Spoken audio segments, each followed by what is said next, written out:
I'm out in Ware, Massachusetts, and I'm going to be attending a foreclosure auction. The ARV, or after repair value, is $300,000. I don't know what the rehab yet is because I got to walk up and check it out. It looks like it was renovated in 2023, resold in 2024. So it's probably pretty much done, I hope, right? I want to, hear in the comments below what you guys think of my rehab budget and stuff like that, and what you think when I come up with an actual after repair value and a maximum bid.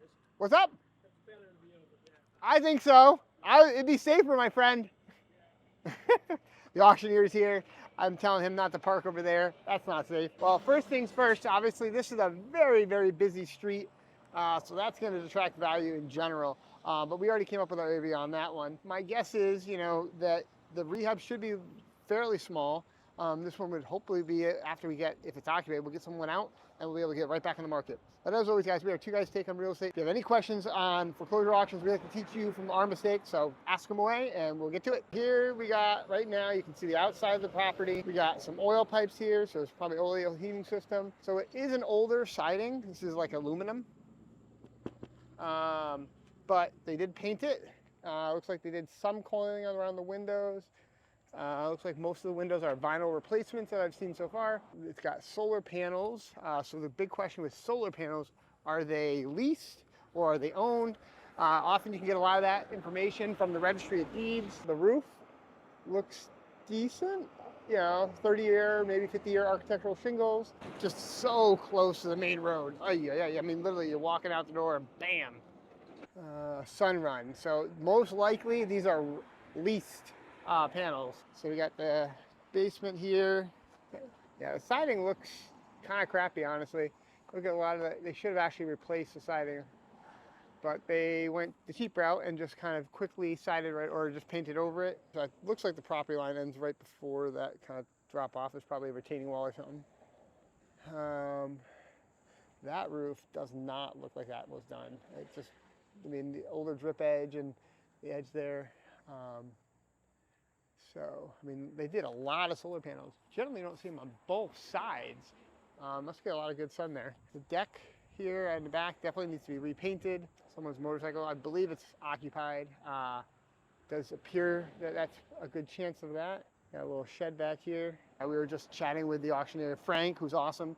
And basically he's also seeing a lot of, a correction in the Boston area. He's out that way and a lot. And he just, really feels that with rates going up where they're going and the 10-year treasury, there's gonna be a lot of opportunity coming, soon. So just, little inside thing from some of the auctioneers. I love hearing what their viewpoints are. It's always good to get multiple viewpoints. Everyone's got a different opinion, and you just gotta, inform yourself and arm yourself with as much data as possible. So on this property right here, like I said, ARV, is 300. We're thinking 40,000 rehab, so that brings us down to 260. We're gonna have some closing costs.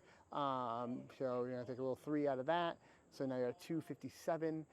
We're thinking, we're gonna have to get the person out, obviously. So that's probably, 10? We like to, let's just say five. So now we're down to, let's just say, easy numbers, 250. And then we've got some holding costs. So for holding costs, we're thinking, roughly, I would say, $20,000 on just incidental, stuff like that.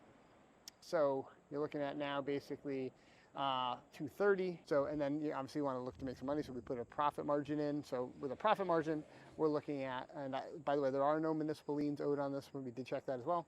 I'll double check, of course, but it looks like there are no municipal liens. And so, we don't take anything off there, but then, we like to at least make on something like this, probably 40 or 50. If it's probably pretty quick, so maybe 40. So if you're at the 230, you're looking at basically an maximum allowable bid of 190. That's what we're thinking. So stay tuned and, check out the auction. And I'm going to do a little bit walking around, get some more footage for everyone, and let me know your guys' thoughts. I did knock and tried to see if anyone was home. No one answered the door. Unfortunately, I was hoping to be able to chat my way inside and see if I could get an inside peek. That's one thing we like to try to do, is generally get to the auctions early and take the time to walk around, but also see if we can actually talk to the owners or the occupants. Sometimes they might be tenants, and see if we can work out something where, you know, hey, they might need a longer stay, but, you know, try to get out their plan and try to show them that we're going to work with them, because we always try to work with all the occupants to make it as smoothest transition as possible. It's obviously a hard time when you're either losing the house, or if they're a tenant, they might have, you know, certain rights. And so you got to kind of, you know, better to know than not. So I like to talk and knock and talk. And then if they allow us, we always say, hey, it's just a lot easier for us to actually make an informed decision at the auction. And so we can work with you better if we can see the inside. And I'd say maybe it's 50-50 chance that we get in, and then we can kind of have a much better idea. We do have some, what's nice is, since it was sold in 2024, we did get some inside pictures, and that would just give you a little bit, but obviously a lot can happen in the last couple of years. So unfortunately, we don't have any more information than that. So I'm gonna have to work up my rehab budget. But right now, honestly, I mean, while the siding is crappy, it probably can resell like this. I'd say some painting. We're gonna have to fully repaint the inside. There's gonna be minor stuff here and there. I mean, for us to get, you know, this back on the market quickly, I wouldn't do a full turnover here or a full, you know, rehab. I would really probably focus on just the basics. Any questions from couples? No questions here. Mortgagee was open the bidding at this time, 214. They opened at 213,750. So 214 is the best number they can do today. Was there an advance on 213? There is no advance on 213,750. 213,750 once. 213,750 twice.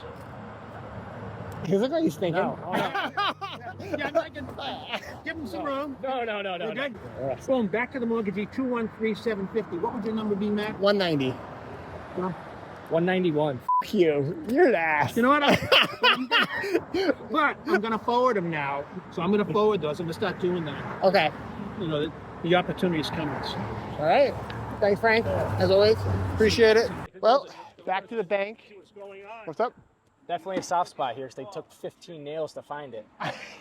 So what was your takeaway from that, my friend? The bank is starting to maybe make a little bit of deals and haircuts, because I mean, at 252 mortgage from that Right. 2024 to now, and it starts at 215. Yep. There's roughly. no way that they paid 40,000 down when they haven't paid their mortgage in a year. Well, the mortgage was 250. That was the mortgage. Yeah. Right. Exactly. There's so no way that they got down that low, plus with the fees of everything. Well, else as you that you astutely put, the notice to the order of notice came out real quick. Yeah. So they didn't have any time. The bank was on top of them to frickin' foreclose because they sucked. I think it was like 1 or 2 months, like after the mortgage, they were probably delinquent by 3 months, and the bank just started coming. Said, down. yep. Fuck that. Peace, brother. All right. Well, see you later, bud. See Have a you, good one. boss, man. So yeah. So back to the bank for 213, $750,000. Like Zach was saying, this one they actually started an order notice right away. So they didn't pay anything off, but the bank was willing to take a haircut. That is very clear. So that's good to know. And according to Frank, that's going to be seeing more and more of that. And I'd say he's one of the more plugged in auctioneers that we have. And at least in our area, I don't know, let me know what you guys find in your area. I'd love to hear.